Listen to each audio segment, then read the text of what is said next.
Hello, my name is Scott Douglas with MarineMax Wrightsville Beach. Today we're going to take a look at the 2023 175 Sportfish. Notice she has a Mercury 90 on the back. She has the optional aft jump seats, twin captain seats,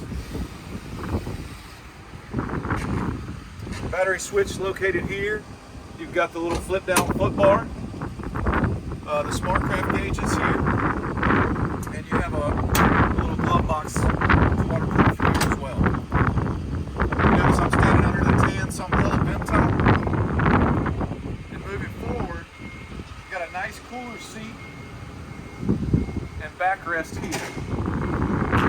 You also have the optional bow cushion, which has fantastic storage underneath, as well as the anchor lock